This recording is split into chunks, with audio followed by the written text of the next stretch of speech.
क्या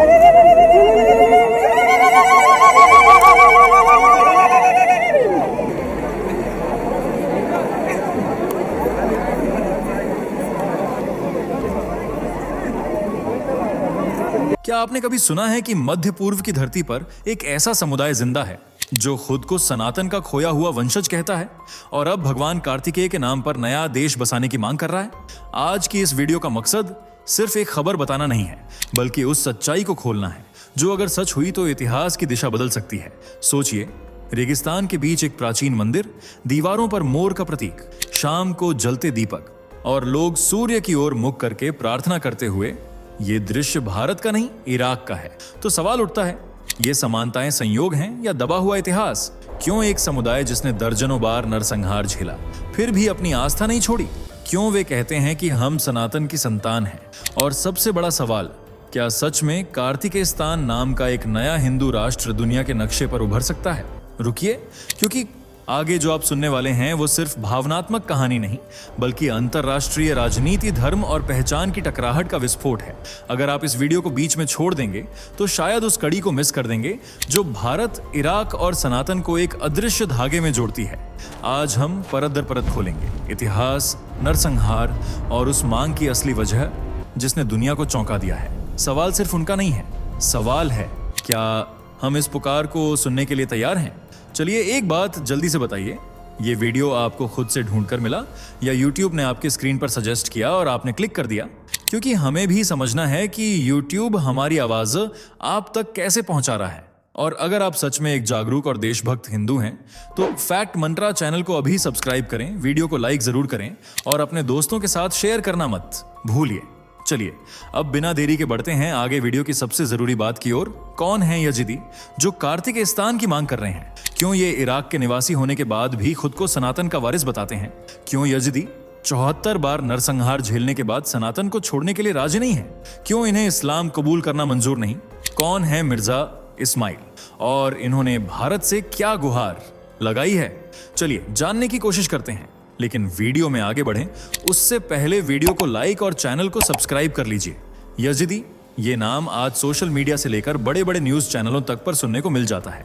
ये इराक की धरती पर बसी वो कम्युनिटी है जो आज अपने अस्तित्व के लिए लड़ रही है।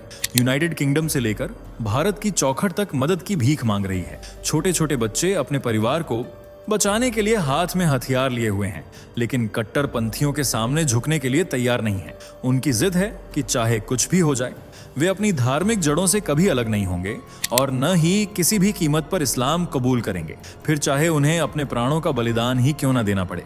ये सिर्फ उनकी सच्ची आस्था नहीं, बल्कि अपने धर्म का वह सिद्धांत है जिसे वे किसी भी सूरत में छोड़ नहीं सकते। दरअसल यजीदी धर्म में यह नियम है कि आप अपना मूल धर्म नहीं छोड़ सकते हैं। अगर कोई धर्म त्यागता है तो उसके लिए मोक्ष के दरवाजे बंद हो जाते हैं। इसलिए यजीदी अपने धर्म को किसी भी हाल में नहीं छोड़ते और न ही धर्म परिवर्तन का गंदा खेल खेलते हैं। इस समूह से जुड़ी सबसे खास बात यही है कि कोई भी दूसरे धर्म का व्यक्ति यजीदी धर्म को नहीं अपना सकता है। जो बच्चा यजीदी के घर में पैदा होगा सिर्फ वही यजीदी कहलाएगा और यही वजह है कि आज यह समूह सीमित जनसंख्या में सिमट कर रह गया है।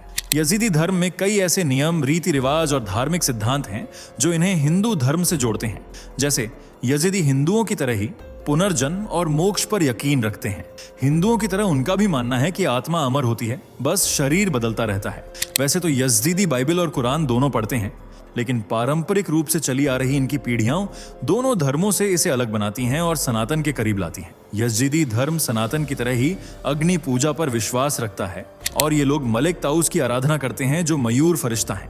हैरान करने वाली बात यह है कि इराक या मध्य पूर्व के रेगिस्तानों में मोर प्राकृतिक रूप से नहीं पाए जाते हैं, बल्कि यह पक्षी मूल रूप से भारत का है, जो यजीदी धर्म को भारतीय संस्कृति से जोड़ता है।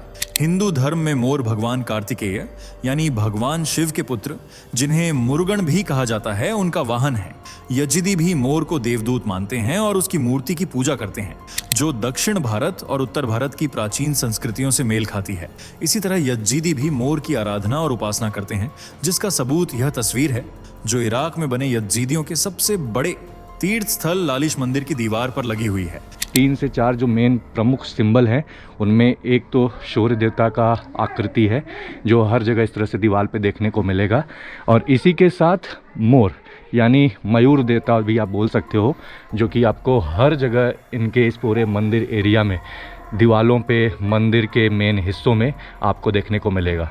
इसमें एक महिला भारतीय हिंदू महिला की तरह तन पर साड़ी, बालों में गजरा, आंखों में श्रद्धा लिए पूजा करती हुई नजर आ रही है, जो यह दिखाता है कि यजीदी हिंदू धर्म और उसके भगवानों से कितनी गहराई से जुड़ा हुआ है। सिर्फ यही नहीं, कई यजीदी कबीलों में हिंदुओं की तरह गाय का मांस खाना वर्जित है, बल्कि वे बैल और गाय को कृषि और जीवन का आधार मानकर उनका सम्मान करते हैं। लालिश मंदिर के प्रवेश द्वार पर मगरमच्छ की आकृति बनी हुई है और हिंदू धर्म में मगरमच्छ मां गंगा का वाहन है। यजीदी समाज में धार्मिक अनुष्ठान के दौरान माथे के बीच में लाल या रंगीन टीका लगाने की परंपरा है। ये ठीक वैसा ही है जैसे हिंदू तिलक लगाते हैं। हिंदू धर्म की तरह ही यजीदी समुदाय में भी सूर्य और अग्नि को पवित्र माना जाता है। हर शाम यजीदी अपने मंदिरों और घरों में मिट्टी के दीपक जलाते हैं। वे ज्योति के सामने हाथ जोड़कर प्रार्थना करते हैं, जो हिंदू धर्म की संध्या आरती के समान है। यजीदी सूर्य की तरफ मुंह करके प्रार्थना करते हैं, जैसे हिंदू सूर्य अर्घ्य देते हैं। यजीदी समाज 3 कड़े वर्गों में बंटा हुआ है, जैसे शेख, पीर और मुरीद। यह हिंदू धर्म की जाति व्यवस्था जैसा है, जिसमें एक वर्ग का व्यक्ति दूसरे वर्ग में शादी नहीं कर सकता है। यजीदी अपने समुदाय से बाहर शादी करना सही नहीं मानते हैं, लेकिन अगर कोई ऐसा करता है तो उसे समुदाय से बाहर निकाल दिया जाता है, जिसे बहिष्कार कहते हैं। वे कई रीति रिवाजों और धार्मिक परंपराओं के जरिए खुद को हिंदू धर्म से जुड़ा हुआ मानते हैं, जिसका खुलासा खुद उनके अंतर्राष्ट्रीय प्रतिनिधि बाबा शेख ने 2014 में किया था और डंके की चोट पर कहा था, हमारे पूर्वज पूर्व यानी भारत से आए थे, हमारा डीएनए और हमारी आत्मा हिंदुओं से जुड़ी हुई है। और यह बयान उसी साल आया था जब यजीदियों पर आधुनिक इतिहास के सबसे भयानक हमलों में से एक हुआ था। अगस्त 2014 को आईएसआईएस के लड़ाकों ने उत्तरी इराक के सिंजर क्षेत्र पर अचानक हमला बोल दिया, जिसे यजीदियों का गढ़ माना जाता है।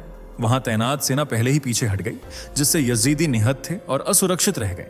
इस हमले का मकसद सिर्फ एक था, यजीदियों को पूरी तरह खत्म करना, क्योंकि आईएसआईएस यजीदियों को काफिर और शैतान का उपासक मानता है और चाहता है कि वे इस्लाम के नक्शे कदम पर चलें। इसी कट्टर सोच के साथ आईएसआईएस ने हजारों यजीदी पुरुषों और लड़कों को इस्लाम कबूल न करने पर गोलियों से भून दिया या उनके गले रेत दिए, जिनकी सामूहिक कब्रें आज भी वहां मौजूद हैं।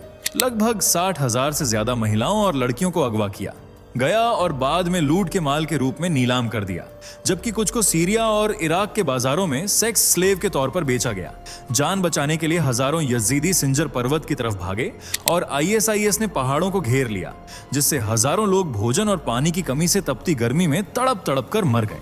हजारों जख्म सहने के बाद, अपने परिवार को खोने के बाद और बेघर होने के बाद भी यजीदियों ने कट्टरपंथियों के सामने घुटने नहीं टेके, बल्कि यहीं से एक ऐसी मांग की आवाज बुलंद हुई जो आज भारत की गलियों तक में गूंज रही है। यजीदियों ने एक नए मुल्क की मांग उठाई है और इस मांग की बुलंद आवाज है मिर्जा इस्माइल, जो अपनी पहचान को सनातन की संतान मानते हैं। उन्होंने यजीदी ह्यूमन राइट्स ऑर्गेनाइजेशन की स्थापना की है। ये सिर्फ एक नेता नहीं है, बल्कि यजीदी समुदाय की आवाज है, जो अपने समुदाय को बार बार हो रहे हमलों से बचाने, इंसाफ दिलाने और एक सुरक्षित घर दिलाने की जद्दोजहद में लगे हुए हैं। वे दुनिया को सालों से ये बता रहे हैं कि यजीदी सिर्फ एक समुदाय नहीं है, बल्कि सनातन की प्राचीन विरासत का वह खोया हुआ अंश है, जो आज फिर से सनातन में मिलने को तैयार है। मिर्जा इस्माइल ने यूनाइटेड नेशंस के सामने भी अपने नए मुल्क की मांग रखी। or America, whoever, just international forces to escort the people into their villages. जिसका नाम रखा जाएगा कार्तिकेस्तान। जी हाँ, इस नए देश का नाम भगवान शिव के पुत्र भगवान कार्तिकेय के नाम पर रखे जाने का फैसला किया गया है, जो यह दिखाता है कि यजीदी एक नए देश की नींव नहीं, बल्कि सनातन की पुनर्स्थापना कर रहे हैं। वे सनातन को फलने फूलने के लिए एक और नई जमीन देना चाहते हैं। सनातन को अब अपने देश की सीमाओं में बसाना चाहते हैं, ताकि दुनिया समझ सके कि यजीदी सिर्फ जिंदा रहने के लिए संघर्ष नहीं कर रहे हैं, बल्कि अपनी खोई विरासत को फिर से जागृत करने की कोशिश में लगे हुए हैं। यही बात समझाने के लिए मिर्जा इस्माइल ने कार्तिकेस्तान आंदोलन की चिंगारी सुलगा दी है, जिसकी गर्मी भारत में भी महसूस की गई थी। जी हाँ, कुछ समय पहले यजीदियों के मसीहा कहे जाने वाले मिर्जा इस्माइल भारत की सीमा में भी दाखिल हुए थे और तमिलनाडु में बने मुरुगन मंदिर के दर्शन करने भी गए थे। जब उन्होंने मंदिर में भगवान कार्तिकेय की प्रतिमा देखी तो उनका दिल भर आया और वे बिना किसी की परवाह किए उनके चरणों में नतमस्तक हो गए और काफी देर तक उनके सामने प्रार्थना की और कहा कि कार्तिकेय स्थान वह भूमि होगी जहां सनातन सर्वोच्च धर्म होगा, जिसे मानने पर न कोई पाबंदी होगी और न कोई कट्टर नियम। यह यज्जिदियों के लिए आस्था और श्रद्धा का मंदिर होगा जहां वे अपने प्रभु की आराधना बिना खौफ और डर के कर सकेंगे। कार्तिकेय स्थान आंदोलन सिर्फ भूमि के टुकड़े को पाने की जिद नहीं, बल्कि यह आस्था, प्राचीन विरासत और खोई हुई संस्कृति को फिर से जीवित करने की श्रद्धा है जो आज अंतर्राष्ट्रीय स्तर पर गूंज रही है। जी हाँ, पहले यज्जिदियों का कोई नाम तक नहीं जानता था। उन पर हुए अत्याचारों के बारे में दुनिया बेखबर थी, लेकिन जब 2014 में उन पर ISIS का हमला हुआ तो इस नरसंहार की खबर अंतर्राष्ट्रीय मंच पर खलबली मचा गई। लोग यजीदियों के बारे में जानने की कोशिश करने लगे और कई बड़े बड़े न्यूज चैनलों ने भी इस खबर को कवर किया। बड़े बड़े मीडिया हाउसों ने इस खबर को दूसरों तक पहुंचाने का काम किया और आज यजीदियों की दर्द भरी दास्तान दुनिया के कई कोनों में सुनी और सुनाई जा रही है। यजीदी समुदाय ने अंतर्राष्ट्रीय मंचों पर भारत से कई बार गुहार लगाई है। यजीदी आध्यात्मिक नेताओं और कार्यकर्ताओं ने भारत सरकार से कहा कि हम आपके बिछड़े हुए भाई हैं जो हजारों साल पहले पश्चिम की ओर चले गए थे। हमारा DNA और संस्कृति आपसे मिलती है, इसलिए हमारी रक्षा करें। उन्होंने भारत से दवाइयां, भोजन और पुनर्वास में मदद मांगी। भारत ने भी ऑपरेशन संकट मोचन और अन्य माध्यमों से इराकी सरकार के जरिए सहायता भेजी थी। कई यजीदी कार्यकर्ताओं ने भारत में शरण, असाइलम देने की भी मांग की ताकि वे अपनी संस्कृति को बिना किसी डर के भारत की धरती पर संरक्षित कर सकें। यजीदी नेता बाबा शेख ने एक बार कहा था कि भारत उनके लिए एक आध्यात्मिक सुरक्षा कवच की तरह है। मिर्जा इस्माइल और यजीदी प्रतिनिधि मंडल 2015 से 16 के दौरान दिल्ली भी आ चुके हैं। यह वह समय था जब ISIS इराक में यजीदियों का नरसंहार कर रहा था। मिर्जा इस्माइल ने दिल्ली में तत्कालीन विदेश मंत्रालय के अधिकारियों और कई आध्यात्मिक गुरुओं जैसे श्री श्री रविशंकर से मुलाकात की थी और कहा था, यजीदी और हिंदू एक ही जड़ से निकले हैं। हमारे रीति रिवाज, मोर की पूजा और पुनर्जन्म में विश्वास हमें भारत से जोड़ता है।